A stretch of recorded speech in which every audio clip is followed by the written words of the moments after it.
अस्सलामुअलैकुम वरहमतुल्लाहि वबरकातुहू। रब्बि इश्रह ली सदरी व यस्सिर ली अमरी वहलुल उक़दतम मिन लिसानी यफ़क़हू क़ौली।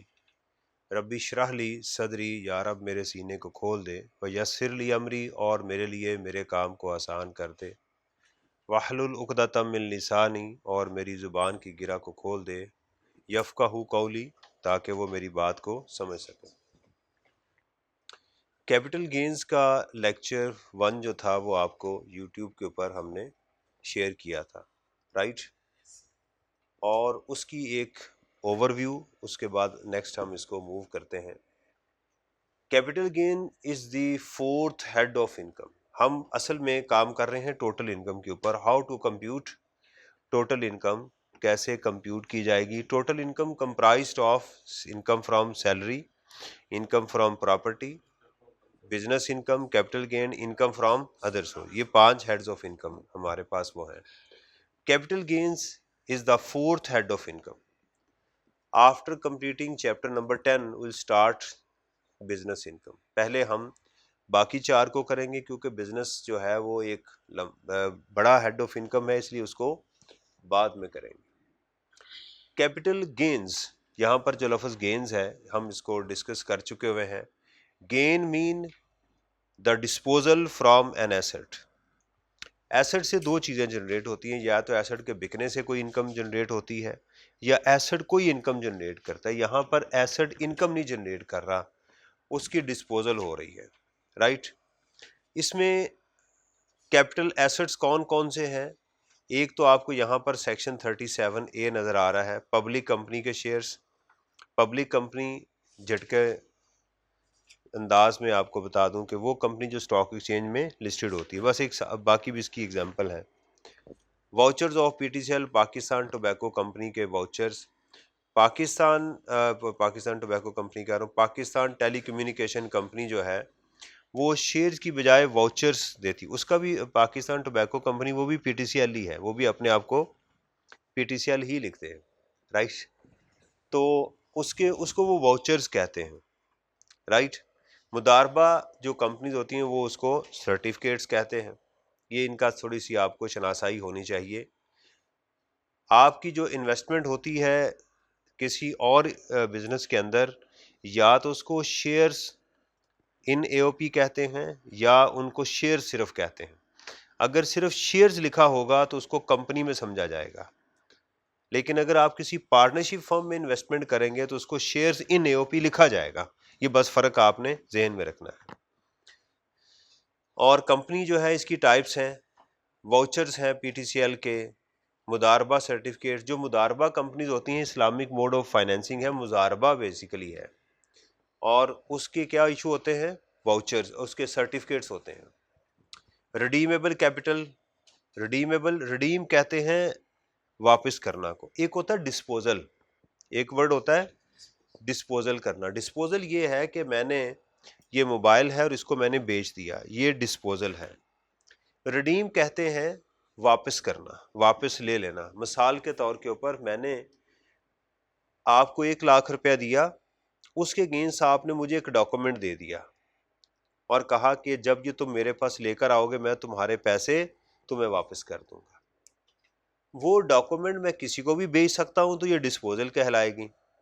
अगर वो डॉक्यूमेंट आप ही के पास लेकर आऊं और आपसे ही अपने पैसे वापस ले लूं तो इसको कहेंगे रिडम्पशन, मैंने रिडीम कर लिया इसको, ठीक है। तो इसको भी डिस्पोजल ही कहते हैं। डेट सिक्योरिटीज, लोन के जो डॉक्यूमेंट्स होते हैं जो नॉर्मली गवर्नमेंट इशू करती है, टीएफसीज वगैरह, जिसके अगेंस्ट आपका कर्ज गिना जाता है उसके अंदर।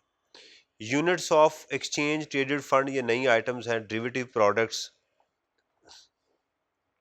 इसके अलावा बाकी कौन से कैपिटल एसेट्स हैं? प्राइवेट कंपनी के शेयर्स। देखें, ये बात आपने जहन में रखनी है कि ये वाली हैं, इनके ऊपर अलग टैक्स रेट्स हैं। इनको बोलते हैं सेपरेट ब्लॉक ऑफ इनकम। लगता है आप लेक्चर लेकर आए हैं, माशा। ये सेपरेट ब्लॉक ऑफ इनकम में है, ये सेपरेट यानी गेन दोनों। अच्छा, गेन में कोई फर्क नहीं होगा, ये बात जहन में रखनी है। स्टूडेंट क्या करता है कि कहता है सेपरेट ब्लॉक ऑफ इनकम में है तो इसका गेन तक हमारा काम ठीक रहेगा, गेन में कोई इशू नहीं आएगा। कब मसला बनेगा? टैक्स के ऊपर, यानी सेपरेट ब्लॉक का जब भी जहन में आए तो आपके जहन में टैक्स आना चाहिए। इनकम के अंदर इसका ट्रीटमेंट जो है ना वो गेन कैलकुलेट वैसे ही होगा। प्राइवेट कंपनी के शेयर्स इधर हैं, और अगर आपने पार्टनरशिप फर्म में की है तो इसको शेयर्स इन पार्टनरशिप फर्म कहेंगे। ये बात जहन में रखनी है। प्राइवेट कंपनी में इन्वेस्टमेंट कर लें या उधर मेंबरशिप कार्ड रॉयल पाम का आपके पास है, कोई ऐसे हैं उन इदारों के कार्ड वो होंगे। लैंड और बिल्डिंग अदर दैन बिजनेस में नहीं होनी चाहिए। माइनिंग राइट्स ये भी मिलते हैं, जैसे हुंजा में मैंने देखा तो वो गारों के अंदर जाके या पहाड़ों से जेम्स वो तलाश करते हैं, पत्थर निकालते हैं, तो वो राइट्स जो दिए जाते हैं उसके अगर आप डिस्पोज ऑफ करेंगे तो वो भी कैपिटल एसेट्स कहलाएगा। और इसके अलावा कुछ पर्सनल एसेट्स हैं। ये पर्सनल एसेट जो हैं ये कौन कौन से हैं? इसमें ज्वेलरी, राइट, एंटीक्स और paintings, sculptures, first day cover, right, ये अच्छा उसमें एक्सेट्रा नहीं है, ये बात जहन में रखनी है। यहाँ पर एक्सेट्रा लिस्ट के अंदर कहीं भी लॉ में आपको ईटीसी नहीं मिलेगी, वगैरह वगैरह नहीं होगा। लॉ हमेशा मुकम्मल चीज जो है ना वो बयान करता है, ये उसमें होगी। कैपिटल एसेट्स में क्या चीजें नहीं हो सकती ये वो है, यानी आपके जहन में पॉजिटिव लिस्ट भी होनी चाहिए और नेगेटिव लिस्ट भी। ये नेगेटिव लिस्ट है 37 जो है, ये नेगेटिव लिस्ट को बता रहा है। डेफिनेशन जो है कहता है स्टॉक इन ट्रेड, कोई भी ऊपर जितनी चीजें हम पढ़ के आए हैं अगर आप इसकी रीसेल करते हैं, आपका कारोबार है तो वो बिजनेस में जाएगा, उसको हम कैपिटल एसेट। कि उसमें कौन कौन सी बिल्डिंग हो सकती है, लैंड हो सकती है, फर्नीचर हो सकता है, ज्वेलरी, पेंटिंग, स्कल्पचर्स। अगर कारोबार के लिए है तो वो स्टॉक इन ट्रेड होगा, उसको हम कैपिटल एसेट नहीं कहेंगे। कंज्यूमेबल स्टोर्स और raw materials held for business. Consumable stores shopper वगैरह जो होते हैं, कील, पेज, कांटे वगैरह, ठीक है। Raw material held for business. देखें स्टॉक के अंदर तीन चीजें शामिल होती हैं, raw material, work in process and finish goods. Depreciable assets और अमोर्टाइजेबल एसेट्स वो कौन से होते हैं? गाड़ियां, फर्नीचर, बिल्डिंग, लैंड नहीं। इसका मतलब ये है कि अगर बिजनेस अपना कोई लैंड बेचेगा तो वो कैपिटल एसेट होगी। यानी अगर हम बिजनेस के तमाम एसेट्स की एक लिस्ट बना लें, आपके बैलेंस शीट में एसेट साइड पे होता है ना, प्रॉपर्टी, प्लांट एंड इक्विपमेंट, ये वो सारा कुछ, तो उसमें से कौन सी चीज कैपिटल एसेट्स होगी? शेयर्स, शेयर्स और प्लॉट, शेयर्स और प्लॉट। बाकी जितने भी एसेट्स होंगे आपके वो बिजनेस में जाएंगे, उनकी डिस्पोजल बिजनेस में। सिर्फ दो एसेट्स आप वहां से निकाल लें जो, यानी बिजनेस के लिए दो एसेट्स कैपिटल एसेट्स होंगे, प्लॉट और शेयर्स। बाकी स्टॉक इन ट्रेड हर चीज जो है वो क्या होगी? बिजनेस में जाएगी। गेन उनका भी कैलकुलेट होगा लेकिन डिफरेंट तरीके से। Movable property held for personal use of the persons. लेकिन इस मूवेबल के अंदर कौन से एसेट हैं मूवेबल में? ये देखें, ये मेरा मोबाइल है, ये कैपिटल एसेट नहीं है। ये लैपटॉप भी मेरा कैपिटल एसेट नहीं है। मेरी जेब में जो पैसे हैं, ये चीज़ें जो हैं, वैलेट है, ये सारी चीज़ें भी कैपिटल एसेट्स नहीं है।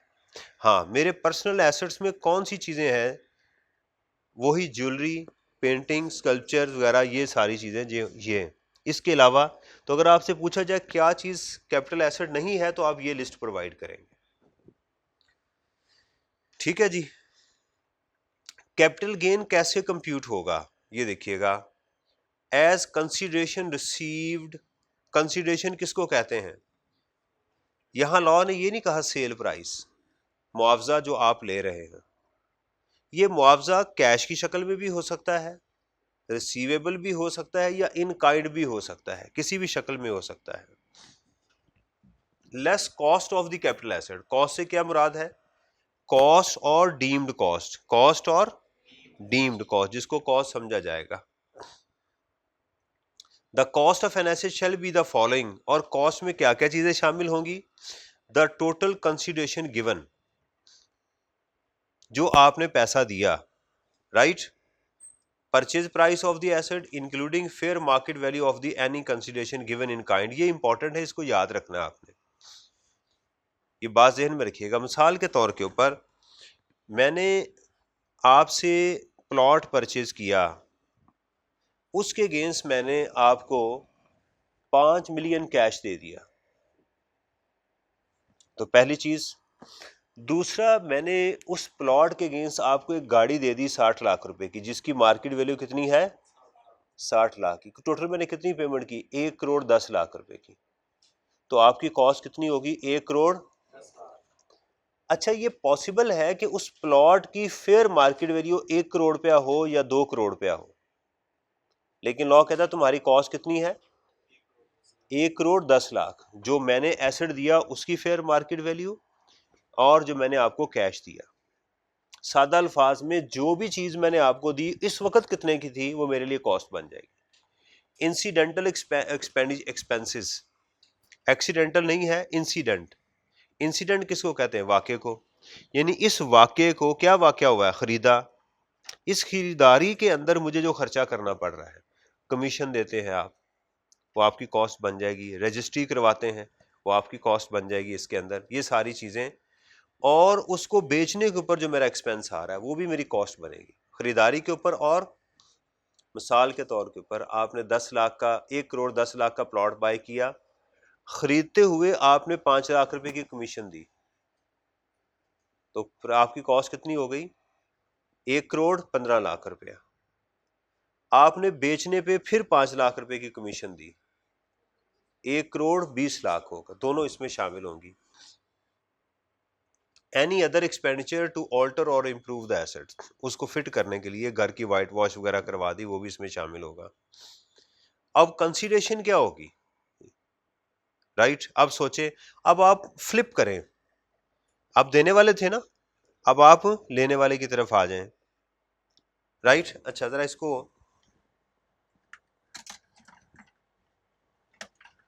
हम थोड़ा सा चले गए।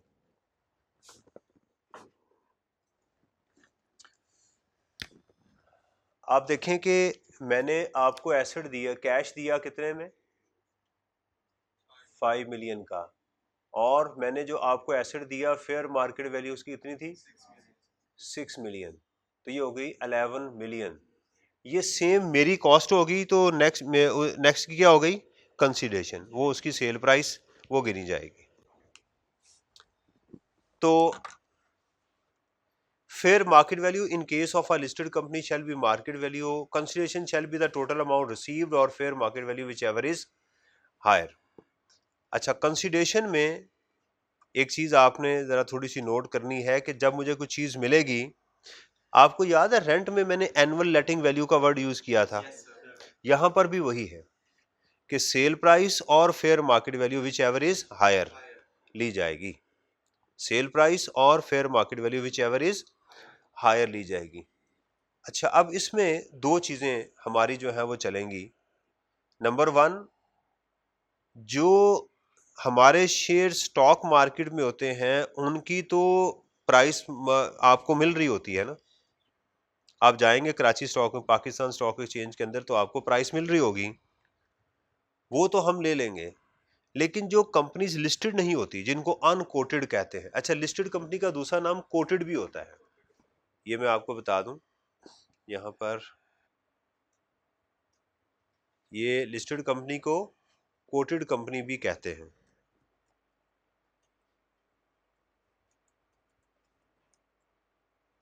कोटेड कंपनीज इसलिए कहते हैं क्योंकि इनकी कोटेशन मिल जाती है ना, इसलिए इसको कोटेड कंपनीज भी कहते हैं। लेकिन जो अनलिस्टेड कंपनी होगी उसके लिए क्या यूज करेंगे? ब्रेकअप वैल्यू, क्योंकि वो मार्केट में कहीं ट्रेड नहीं हो रही होती है। जो प्राइवेट कंपनी होती हैं उसकी ब्रेकअप वैल्यू क्या होती है, मैं यहां लिख देता हूं। ब्रेकअप वैल्यू, अच्छा नॉर्मली एग्जामिनर ब्रेकअप वैल्यू का वर्ड यूज करता है एम्प्लॉय शेयर्स के लिए भी और यहां पर भी। तो इसकी ब्रेकअप वैल्यू होती है उसका paid up capital plus retained earning. अगर किसी लफ्ज से आपको परेशानी हो तो बताना है। Divided by number of shares issued. कोई मसला तो नहीं है? ये अल्फाज में कोई परेशानी तो नहीं है? अच्छा, ये वैल्यू उसने कभी, मैंने देखा नहीं आपसे कैलकुलेट करवाई हो। ब्रेकअप वैल्यू उसने, मैंने कभी देखा नहीं कैलकुलेट करवाई हो। नॉर्मली वो ब्रेकअप वैल्यू दे देता है। जब एग्जाम में वो लिस्टेड कंपनी का वर्ड यूज करेगा तो फिर मार्केट वैल्यू का वर्ड यूज करेगा। जब वो अनकोटेड का वर्ड यूज करेगा तो ब्रेकअप वैल्यू का, यानी breakup value mean fair market, ये आपने जेहन में रखना है कि breakup value mean fair market value. तो सेल प्राइस और fair market value whichever is higher हमने लेनी है। अगला सवाल ये है कि साहब अगर मेरा एसेट जो है वो जाया ही हो जाए, उस सूरत में क्या होगा? जल गया है, जाया हो गया, उस सूरत में क्या होगा? भाई अगर जल गया कुछ मिला है तो वही कंसीडरेशन गिनी जाएगी। लेकिन सवाल सुनिएगा दोबारा, ज्वेलरी है, ज्वेलरी मैं कहता हूं कि मैंने ज्वेलरी बेची है 60 लाख रुपए की, जबकि उसकी मार्केट वैल्यू उस दिन 1 करोड़ रुपया थी, तो हम हायर लेंगे, राइट? लेकिन खुदा न खास्ता वो गाड़ी में पड़ी थी या घर में पड़ी हुई थी, वहां पर आग लग गई, अब वो जल गई है। तो जलने के बाद भी आपको पता है ज्वेलरी वो खालिस होकर कुछ उसकी बच जाती है जो बिक जाती है, फिर भी ऐसा होता है। खालिस होना हो तो जितनी मर्जी आग लगा लें वो फिर भी बच जाएगा। अब आप जलने के बाद उसको बेचते हैं तो वो बिकता है 50 लाख रुपए का, ठीक है। अब सवाल ये पैदा हुआ कि इसकी असल मार्केट वैल्यू जो थी वो 1 करोड़ रुपया थी इसकी ओरिजिनल हालत में, क्या अब इसको मार्केट वैल्यू के साथ कंपेयर किया जाएगा? The answer is no. यानी जब एसेट अनयूजुअल सर्कमस्टेंसेस के अंदर आप डिस्पोज ऑफ कर रहे हैं, डिस्ट्रॉय हो गया, चोरी हो गया, थेफ्ट हो गया, फिर उस सूरत में उससे जो भी मिल जाए, उसकी स्क्रैप वैल्यू मिल जाए, उसकी इंश्योरेंस मिल जाए, सूट फॉर डैमेजेस आपने किसी के ऊपर कर दिया, जो कुछ भी मिलेगा वही उसकी सेल प्राइस कंसीडर की जाएगी, राइट? तो where an asset is lost और destroyed, consideration receive shall be the scrap value along with any compensation, indemnity और डैमेजेस। ये लफ्ज मसला तो नहीं है कंपनसेशन का, लॉ में पढ़े होंगे। कंपनसेशन मैंने किसी के ऊपर केस कर दिया, मुझे वहां से पैसे मिल गए। इंडेमनीफाई करना, गलती का अजाला करना, मुझे किसी ने जो कोई गलती की उसकी वजह से मुझे कुछ पेमेंट होगी, उसको इंडेमनिटी कहते हैं। Damages received under an insurance policy, agreement, settlement और जुडिशियल डिसीजन, या कोर्ट ने कोई फैसला कर दिया कि भाई ये तुम्हारी गलती से इसको नुकसान हुआ है वो पूरा करो, तो वो मेरी के लिए क्या हो जाएगी? सेल प्राइस कंसिडर की जाएगी। Is it clear? इसको इग्नोर कर दीजिएगा, ये नोट है जी। यहां तक जो है वो क्या समझ आई? मैं जरा इसको, आज मेरी वो फाइल नहीं चल रही, उसको मैं जरा रिपेयर करके फिर उसको वो देखेंगे। आपके साथ कंटेंट की फाइल मैंने शेयर की हुई है ना,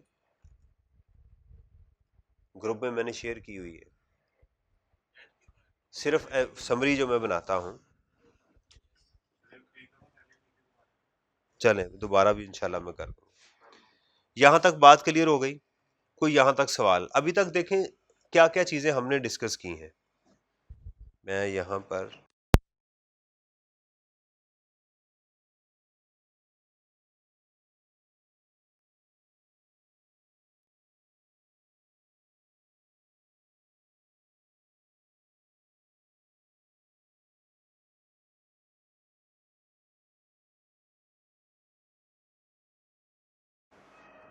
जी, तो सेपरेट ब्लॉक ऑफ इनकम में, दूसरी सेपरेट ब्लॉक ऑफ इनकम में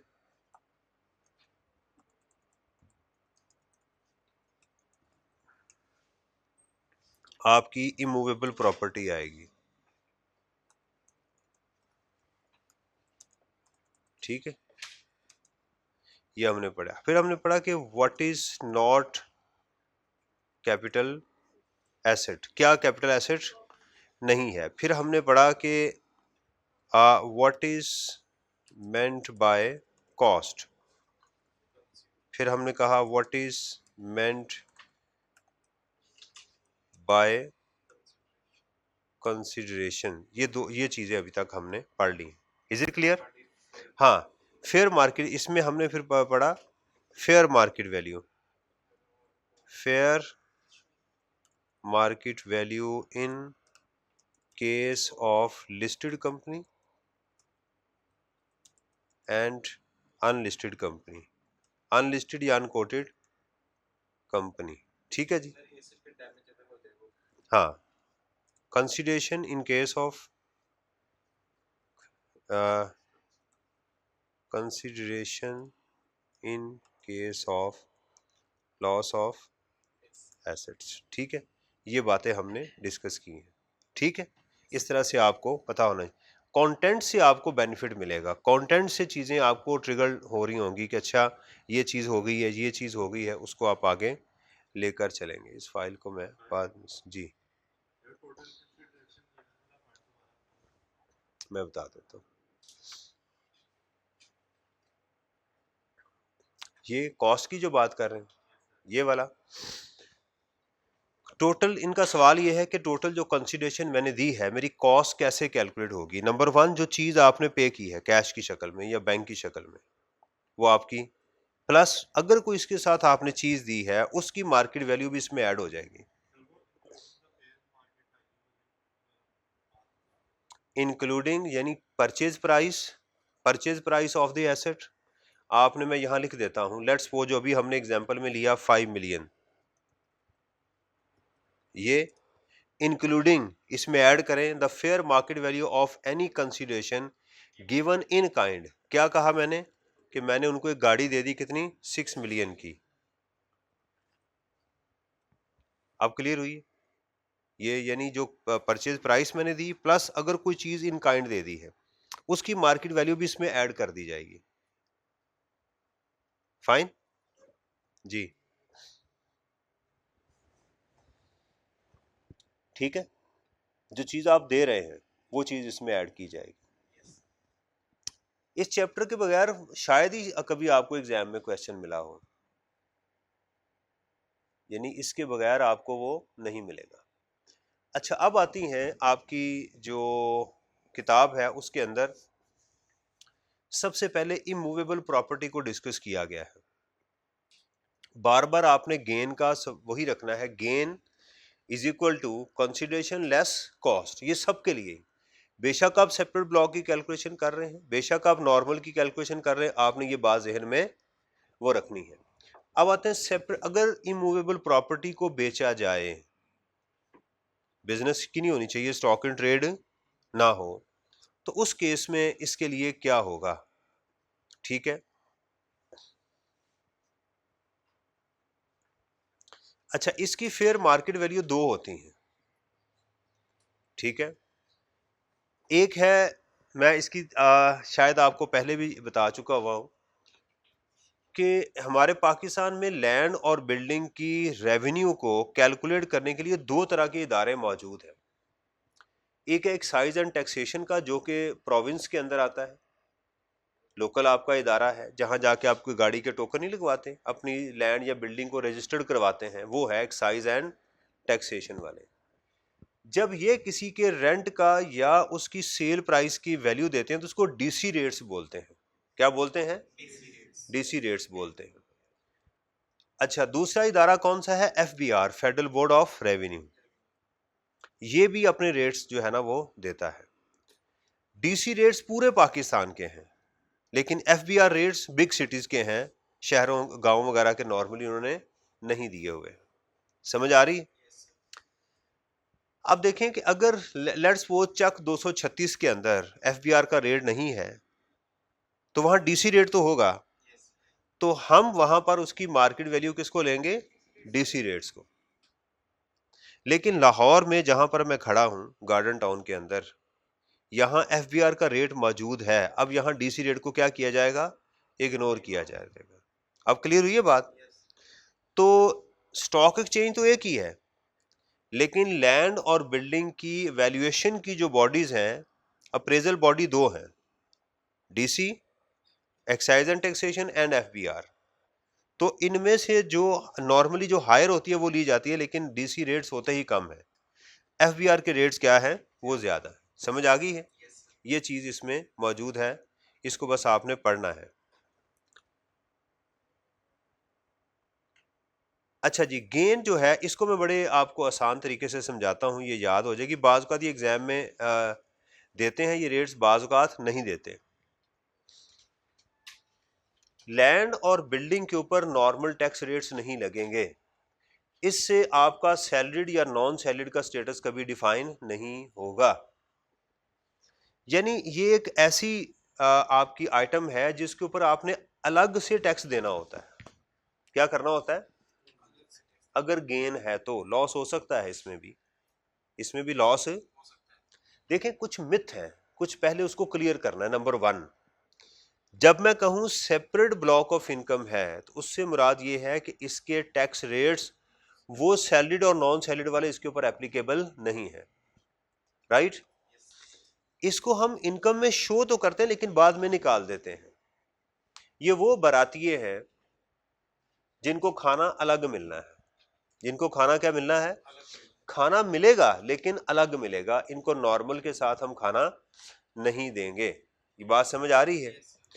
इस इनकम की बेस के ऊपर आप सैलरीड या नॉन सैलरीड का स्टेटस आपका डिफाइन नहीं होगा। इसमें लॉस भी हो सकता है, इसमें लॉस हो सकता है। फिर जाहिर बात है अगर लॉस है तो फिर ये टेबल एप्लीकेबल नहीं होगा, बात कंप्लीट हो गई। ये बात समझ आ रही है? सेपरेट ब्लॉक ऑफ इनकम, दोबारा बता दूं क्या करना है आपने। नंबर 1, पहले अपने हेड ऑफ इनकम में ऐड करना है। नंबर 1 ट्रीटमेंट, जब भी लफ्ज आए सेपरेट ब्लॉक ऑफ इनकम तो देखना ये किस हेड में है, उसमें ऐड करना है। नंबर 1 मैं यहां लिख देता हूं इसके अंदर,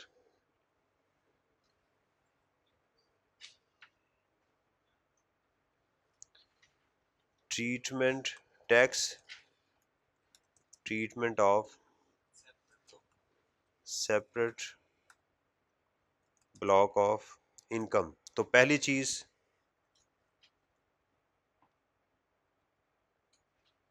नंबर 1, इसमें क्या करना आपने, इसको add in the relevant heads of income. Number 2, deduct या लेस या deduct from total income.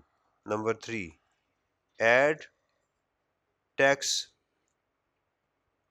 Relevant tax rate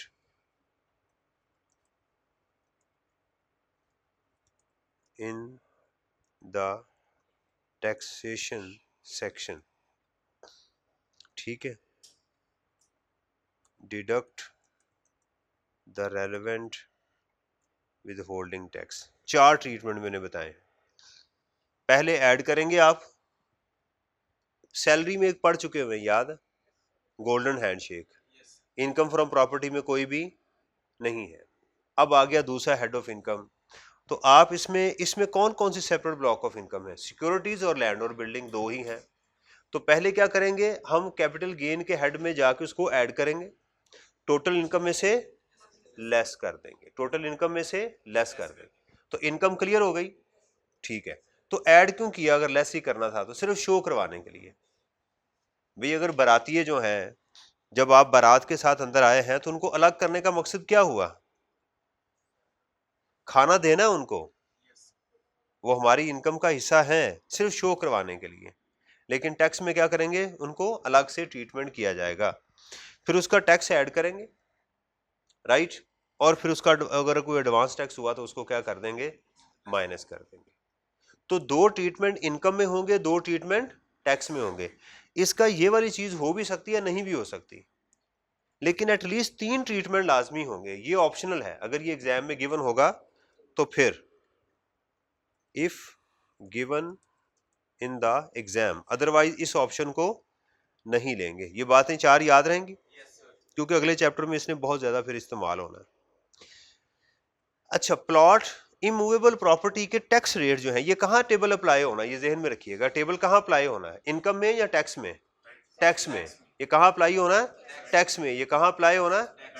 चले मैं अब दोबारा आपसे सवाल करता हूं, गोल्डन हैंडशेक का वो जो एवरेज टैक्स था वो इनकम में अप्लाई होता था या टैक्स में? टैक्स में, शाबाश। वो कहाँ अप्लाई होता है, टैक्स में।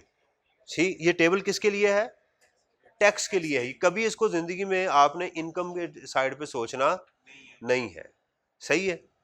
अच्छा, लॉ ने इसको कैसे डिवाइड किया हुआ है? लॉ ने कहा जी आपके पास प्लॉट था, या तो प्लॉट ही बेच दिया आपने, सही है, या आपने उसके ऊपर क्या बना दिया, घर बना दिया, या आपने क्या बना दिया, उसके ऊपर फ्लैट बना दिए। घर ज्यादा से ज्यादा क्या होता है, 1-2 बिल्डिंग, 3 स्टोरी होता है। फ्लैट मल्टी स्टोरीज होते हैं। तो देखें डेवलपमेंट हो रही है, पहले सादा प्लॉट है, फिर एक दो स्टोरियां हैं, फिर उसके बाद ज्यादा। आपने ऐसे ही याद रखना है, प्लॉट, कंस्ट्रक्टेड प्रॉपर्टी। अगर एग्जाम में ना बताया जाए ये फ्लैट है, प्लॉट है, सिर्फ प्रॉपर्टी लिखा हो, तो आप ये समझेंगे। टैक्स रेट जरा देखिएगा, बड़े जबरदस्त है। पहले सबका यहां 15% और एंड पे 0%। दो याद हो गए? अभी इंशाल्लाह आपको याद करवा दूंगा, मैं अभी करवाऊंगा आपको याद। ना करवाऊंगा तो फिर कहिएगा भाई हो सकता ना दे देते हैं, हो सकता ना दे। भाई जब मैं आपको याद कर दूंगा फिर आपको इतना बुरा मुंह बनाने की जरूरत क्या है ना। जब मैं याद करवा रहा हूं आपको तो फिर आपको मसला क्या है? अब आप स्पिट तो नहीं कर सकते ना, मैं थूक दो, नहीं मैंने करना याद। सही है। अब देखिएगा पहले कितना है 15, यहाँ क्या है, कितनी है, 1 2 3 4 5 6 7, ठीक है, सही हो गया। अच्छा 6 तक आपको टैक्स रेट्स नजर आ रहे हैं, 7वीं लाइन क्लियर है। तो 3 दूनी 6, 1 2 3, ठीक है, 6 लाइनें आपकी होनी चाहिए। यहां लिख लें 1, यहां 2 3 4 5 6 से ज्यादा। 1 साल तक, ठीक है, 2 साल तक, 1 साल के बाद 3 साल तक, 3 साल के बाद 4 साल तक, ठीक है, 4 से 5, 5 से 6, 6 के बाद। अगर हो इसको होल्डिंग पीरियड है, यानी आपने एक प्लॉट लिया 2.5 साल बाद बेच दिया, तो मैं आपसे पूछूंगा कौन सा होल्डिंग पीरियड है, तो आप कहेंगे ये वाला, ये वाला, राइट। मैं कहता हूं आपने एग्जैक्ट तीसरे साल के एंड पे बेच दिया, तो आप कहेंगे ये है, आप 3 साल एंड तक। अच्छा यहां टैक्स ईयर नहीं है, ये होल्डिंग, फिजिकल होल्डिंग पीरियड है, नंबर ऑफ डेज के हिसाब से गिना जाएगा इसको। सही हो गया। अब देखिएगा यहां पर आपने 2.5% कम करते जाएं, बस 15 में से 2.5% कम करें, 2.2% क्या है, ज़कात, कम कर दें, इसमें से, इसमें से, इसमें से, ये कॉलम याद हो गया, सही है। अच्छा अब देखिएगा, अब इधर आ जाए, ये हमारे पास क्या है इस कॉलम में, इसको आधा कर दें, इसको क्या कर दें। अब आप सोचेंगे सर इनके ऊपर जो है रेट्स हैं, इसके ऊपर जो है ये 0 आने शुरू हो गए, क्योंकि ये पॉलिटिशियंस के होते हैं फ्लैट। सीधी बात है ना, उन्होंने खुद तो फायदा लेना ना। तो फ्लैट नॉर्मली किनके होते हैं, पॉलिटिशियंस के। इसलिए आप देखें 3 साल के बाद उन्होंने एग्जाम्प्ट कर दिया, 2 साल के बाद इसको क्या कर दिया, अगर कोई फ्लैट बाय करे और 2 साल के बाद उसको बेच दे तो उसके ऊपर कोई टैक्स नहीं है। सही है। अच्छा अब देखिएगा ये 15, ये 7.5, ये 7.5 इधर ले आए आप जी, ये 7.5 को आपने इधर ले आना, ठीक है। ये देखिएगा किधर, ये देखें ये इधर आ गया आपके पास। अच्छा अब इसके, अच्छा एक तरीका ये भी हो सकता है कि आप इसको याद कर लें, ये दोनों याद हो गए, ये वाला 2.5 से, और इसको आपने क्या करना है, हाफ कर देना है, ठीक है। अब ये जो 10 है इसको इधर ले आए और ये 5 को इधर ले आए, एक ये तरीका है। दूसरा इसका और तरीका भी हो सकता है, आप ये वाला याद कर लें, ये भी ना याद करें, पहला कॉलम याद कर लें, इसको भी छोड़ दें, इसको भी छोड़ दें, आसानी के साथ देखें ये वाला याद हो गया, इसमें तो कोई मसला नहीं है।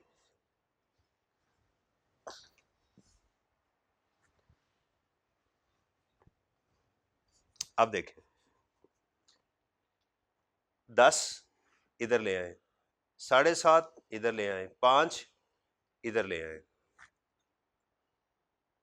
ये वाला याद करें, ठीक है। इधर तो ये फिल हुआ है ना 15 और ये 0 तो 10 को इधर, 7.5 को इधर और 5 को इधर, बाकी ये इसका होल्डिंग पीरियड 4 साल है, इसका 6 है, इसका 4 है, इसका 2 है। देखें ना टेबल चल रहा है 2 4 6, ठीक हो गया। अब इस 7.5 को इधर ले जाएं, यानी सिर्फ आपको बेसिकली ये वाला कॉलम अगर आप याद कर लें, राइट, और ये 0 भी लगा दें आप, सारा ही पहले 0 लगा दें, यानी इसके 2 के बाद 4, इसका 2, इसके 4 और इसके 6, बाकी सारे 0 से भर दें, और बाकी इन फिगरों को ऊपर उठाना शुरू कर दें तो आपका टेबल फिल हो जाएगा। आपको मसला तो नहीं है? याद रहेगा? तो पहला कॉलम आपने याद करना, ये ड्रॉ करिएगा घर जाके, यू विल एंजॉय इंशाल्लाह। इससे होगा क्या, आपकी ना ऐसे ही खाम खा किसी के ऊपर रो पड़ जाता है जुबानी चीजें याद करने से।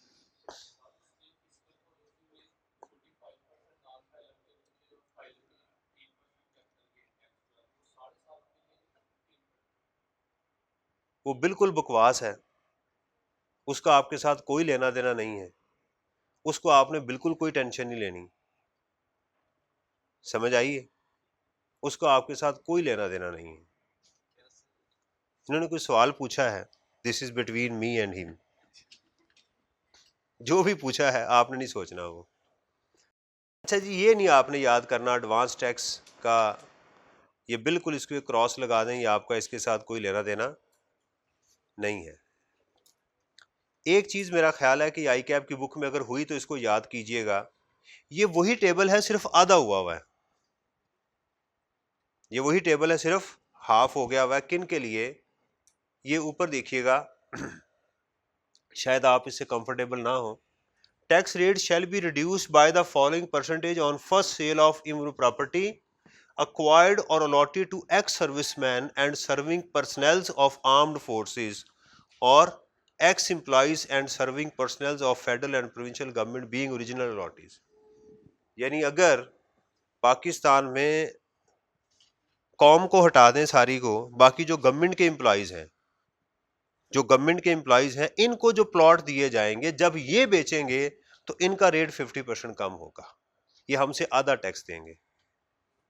जाहिर बात है गरीब लोग जो है उन्होंने कम टैक्स देना ना, सारी उम्र तो उन्होंने हमारी खिदमत की है, अब भी आप उनको टैक्स लगाएंगे, सारी उम्र तो उन्होंने आपसे हम टैक्स लिया है, राइट? अब आप उनसे टैक्स लेंगे, सोचें जरा, तो उनका रेट कितना होगा, अलग हो जाएगा। ठीक है, 50% reduction where holding period is up to 3 years और 75% reduction if holding period is more than।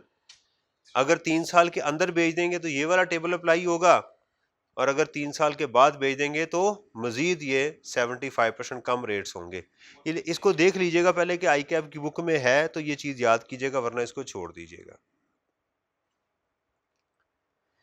क्या इमूवेबल प्रॉपर्टी की डिस्पोजल एग्जेम्प्ट भी हो सकती है या नहीं हो सकती? हो सकती है। किन के लिए? Capital gain is exempt in case of first sale being an original allottee by dependent. पहले क्या था? जिंदा, अब क्या है? शहीद। पहले क्या था? जिंदा। खुद एक शख्स अपनी हालत में, कोई गवर्नमेंट का एम्प्लॉय जिंदा है, उसको प्लॉट मिला हुआ है, वो बेचता है 3 साल के अंदर अंदर, तो अवामुन नास की बजाय उसको खासुन नास जो है वो रेट लगेंगे। 3 साल के अंदर 50% कम हो जाएंगे और 3 साल के बाद 75%। लेकिन अगर वो शख्स शहीद हो गया और उसकी आगे जो वारसीन थे वो बेचेंगे तो उस पर टैक्स खत्म हो गया। सही है? A shaheed belonging to Pakistan Armed Forces and a person who dies while in serving of Pakistan Armed Forces, Federal और Provincial Government, राइट? इन लोगों को जो प्लॉट, जी राइट जी, ये बात क्लियर हो गई है। अब जरा इसको सोचना है। मॉड्यूल 1 में हमने कुछ चीजें डिस्कस की। कैपिटल एसेट्स क्या होता है, कैपिटल एसेट्स की टाइप्स क्या हैं, सेपरेट ब्लॉक में कौन से एसेट्स हैं, कौन सी चीजें कैपिटल एसेट्स नहीं होती, गेन से क्या मुराद है, gain mean consideration less cost, cost से क्या मुराद है, कंसीडरेशन से क्या मुराद है, और पहले कैपिटल एसेट्स की को हमने डिफाइन किया, उसको डिस्कस किया। वो क्या थी? Immovable property. इमूवेबल, ये जहन में रखना है कि ये स्टॉक इन ट्रेड नहीं होनी चाहिए, ये डिप्रिसिएबल भी नहीं होनी चाहिए, उसकी हमने बात की। उसकी फेयर मार्केट वैल्यू दो तरह से होती है, या तो डीसी रेट्स होते हैं या एफबीआर के रेट्स होते हैं।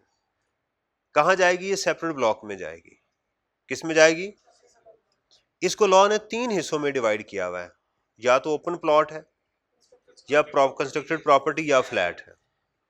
आपका प्लॉट 6 साल बाद एग्जेम्प्ट, आपकी जो कंस्ट्रक्टेड प्रॉपर्टी 4 साल बाद एग्जेम्प्ट, और फ्लैट 2 साल बाद एग्जेम्प्ट। ये बात भी याद होगी। हाँ, फ्लैट जो है स्पेशल होते हैं।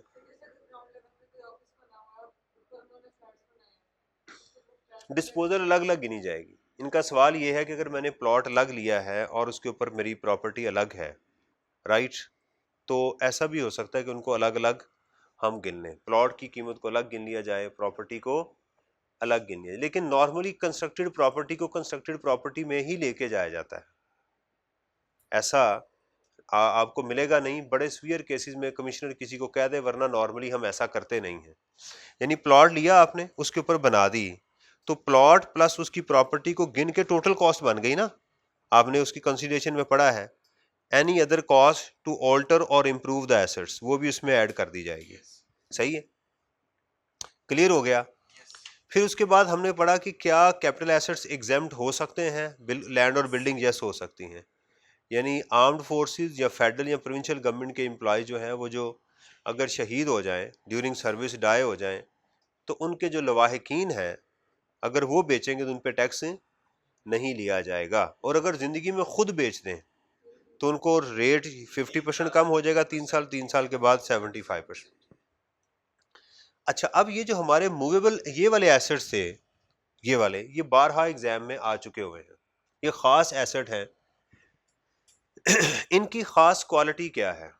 इनकी एक ही खास क्वालिटी है कि इसमें लॉस नहीं होता। इसमें लॉस है, आपको एग्जाम में बारहा इनका लॉस मिलेगा, इग्नोर करना है। आप कहेंगे सर फिर क्या शेयर्स में लॉस हो सकता है? यस। लैंड और बिल्डिंग में लॉस हो सकता है? यस। इन सब में लॉस है, इनमें लॉस नहीं हो सकता। यानी प्रैक्टिकली लॉस हुआ होगा, लेकिन टैक्स में कोई उसकी इंप्लीकेशन नहीं होगी। वो कौन सी चीजें हैं? पेंटिंग, स्कल्पचर, ड्राइंग और other work of art work जो बनाते हैं लोग, ज्वेलरी। ये ज्वेलरी वो नहीं जो बेचने वाली है, वो तो आपका कैपिटल एसेट ही नहीं होगा ना।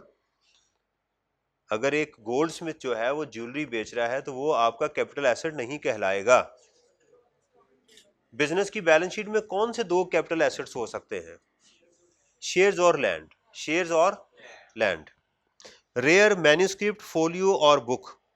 मैन्युस्क्रिप्ट कोई वो मिल जाती है ना, कोई कागजात मिलते हैं, सहीफे मिल जाते हैं, कोई कागजात मिल जाते हैं, जैसे ये इनको मोंजोदड़ो में से मिले थे हमारा जो है, इसी तरह उसका तो हमने कुछ जोड़ जोड़ उसके हिला के उसका बेड़ा गर्क कर दिया है। मैं बाहर गया एक दफ़ा, तो हम एक जगह ना, उनकी इस तरह की एंटीक्स थी, उन्होंने उसको प्रिजर्व किया हुआ था। तो मेरे बेटा छोटा था, उसने छलांग लगाई और जनाब वो पूल के अंदर जनाब वो चला गया। तो वो गोरी थी एक, वो आ गई, वो अच्छा खासा मेरे गले पड़ गई। तुम्हें पता नहीं चल रहा ये एंटीक्स हैं, हमने इसको प्रिजर्व किया हुआ है, तुम्हारा बेटा जा रहा है और तुम मुस्कुरा रहे हो। हमारी आदत ये होती है कि जनाब हमारा बच्चा जो है कुत्ते को देख के मार रहा हो तो हम मुस्कुरा रहे होते हैं, डंडा मार रहा हो, कुछ कर रहा हो। तो वो बड़ा उसने गुस्सा किया कि ये तुम क्या कर रहे हो, इसको मना करो। तो वो प्रिजर्व करते हैं उन चीज़ों को ना, एंटीक्स को, बाकी सारी चीज़ों को। तो ये होती हैं पोस्टेज स्टैंप्स। ये जो अभी तो खैर ये शौक़ ख़त्म हो गया, पहले हमें बड़ा शौक़ होता था, हम पोस्ट, क्योंकि ख़त किताबत होती थी तो मुख्तलिफ कंट्रीज़ की हम टिकट जो थी ना, पोस्टेज स्टैंप्स, वो संभाल के रखते थे। उसके मुकाबले होते थे कॉलेजेस के, यूनिवर्सिटीज़ के अंदर कि यार तेरे पास कितने कंट्रीज़ की स्टैंप्स हैं, और कितनी पुरानी एग्जीबिशंस होती थी, कितनी पुरानी जो थी। अब तो खैर कॉइन्स और मेडेलियंस ये भी हम लोग इकट्ठे करते थे, सिक्के इकट्ठे करने पुराने पुराने जो हैं, हमारे म्यूजियम में भी हैं, स्टैंप्स भी मिल जाएंगी आपको। खैर वहाँ तो आप ज़िंदगी में नहीं गए होंगे, आप में से गया कोई लाहौर म्यूजियम में?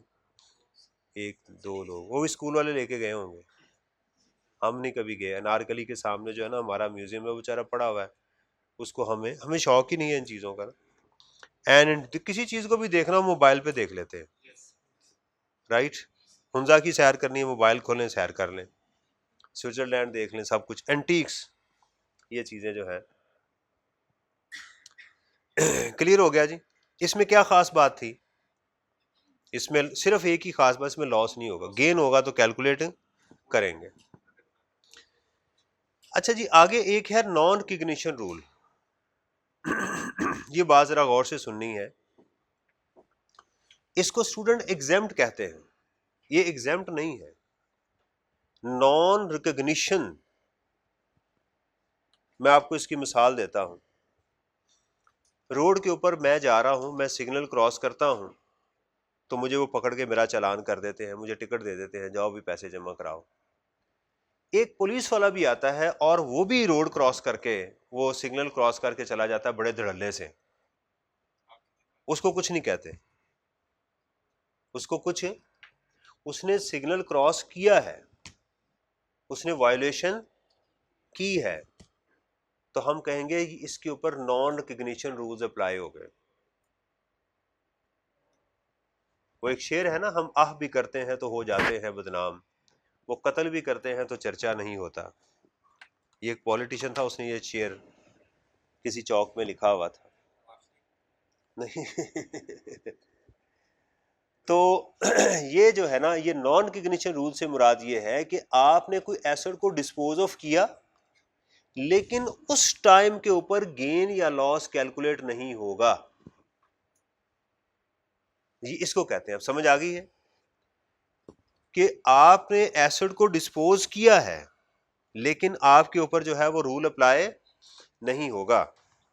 देखिएगा, in the following modes of transfer of asset no capital gain और लॉस शैल अराइज, नहीं होगा।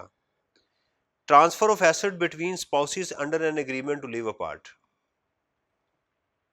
स्पाउसेस के दरमियान में अगर एसेट को ट्रांसफर किया जाए तो उसके अंदर टू लिव अपार्ट, अलैदगी की सूरत में, ये बात ज़हन में रखनी है। तो वैसे हम लोग तो हस्बैंड एंड वाइफ, इस्लाम में तो कॉन्सेप्ट एक ही है, हस्बैंड और वाइफ का। ये स्पाउस का वर्ड जो है ये गोरे ने निकाला हुआ है, क्योंकि उनके दरमियान मर्द भी शादी कर सकते हैं आपस में, औरतें भी शादी कर सकते हैं, इसलिए तो वहाँ हस्बैंड और वाइफ का कॉन्सेप्ट खत्म हो जाता है ना, दो मर्द ही हैं या दो औरतें हैं, तो फिर वो आपस में एक दूसरे को स्पाउस कहते हैं। इसलिए, और हम भी, हमारे यहाँ भी यही लोग आम लफ्ज़ यूज़ करते हैं स्पाउस का, मेरी स्पाउस ने ये कहा, उसकी जो असल चीज़ जो बेसिक है हमें पता होता नहीं होता, हम कहते रहते हैं बिस्किट खा रहे हैं, कुकीज़ खा रहे हैं, cookies, I am cookies taking cookies, right, sneakers जो है ना वो जॉगर्स को बोलेंगे, इस तरह हमें जो चीज़ भी लगे गोरा बोल रहा है, वो किस वजह से बोल रहा है, हम कहते हैं यार तो जो कह रहे हैं ठीक कह रहे हैं, हम उसको ले चलते हैं। तो बहरहाल मेरे ख्याल में स्पाउस का जो वर्ड है वो यही है कि हो चुका हुआ है, हुआ नहीं था भाई। बात यह है, जमहूरियत है, जो भी आप पास करना चाहते हैं आप पास कर दें, जिसको फेल करना चाहते हैं फेल कर दें, राइट। तो वो हमारा जेंडर डिस्क्रिमिनेशन जो है ना वो टॉपिक नहीं है। स्पाउस, ठीक है, स्पाउसेस के दरमियान अलैदगी की सूरत में अगर कोई एसेट ट्रांसफर किया जाएगा उस पर गेन या लॉस कैलकुलेट नहीं होगा, नॉन रिकग्निशन, रिकॉग्नाइज ही नहीं किया जाएगा। Transmission of asset on the death of the person, फौतगी हो गई, उसके बाद क्या होती है ट्रांसमिशन। देखिए यहां है ट्रांसफर और यहां है ट्रांसमिशन, क्या फर्क है।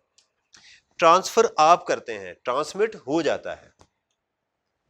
ट्रांसमिशन जब भी होगा तो इसका मतलब आपकी मर्जी के बगैर हो गया है। लॉ ट्रांसमिशन करता है, लॉ ट्रांसफर नहीं करता, ट्रांसमिशन होती है। आप चाह रहे होते हैं मेरा एसेट ना बिके, लॉ कहता है ये एसेट इसको नाम ट्रांसफर कर दो, चलो भाई दफा हो जाओ।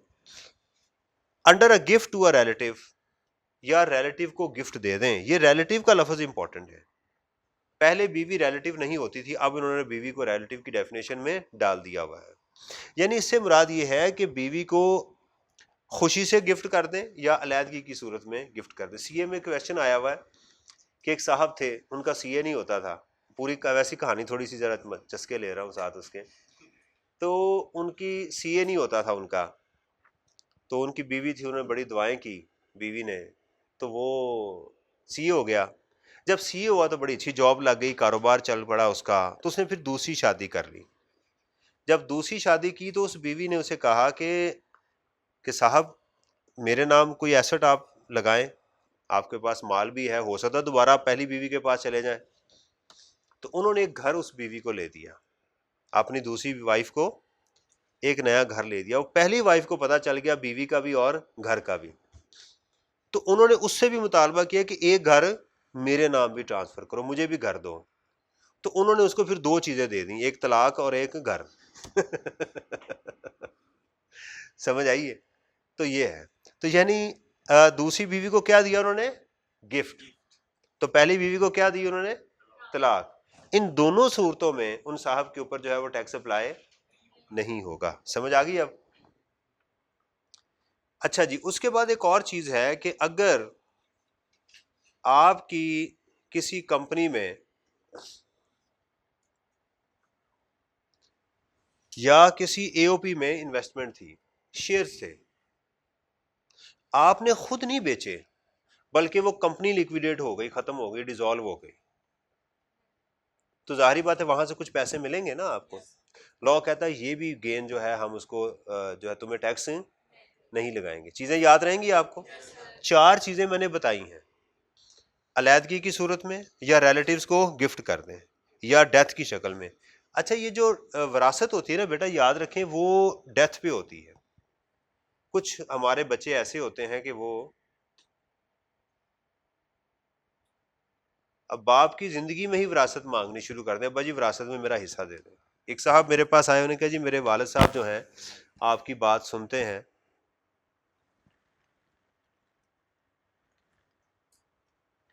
मैं जलजिला आ गया। उन्होंने कहा जी मेरे वालिद साहब आपकी बात सुन लेते हैं, तो एक काम करें कि उनको जाके कहें कि मुझे विरासत में हिस्सा दे दें। तो मैंने कहा जी मैं बात कर सकता हूँ, लेकिन एक शर्त है। उन्होंने कहा जी वो क्या? मैंने कहा भी पहले उनको आप फारग कर दें। क्या हो रहा है?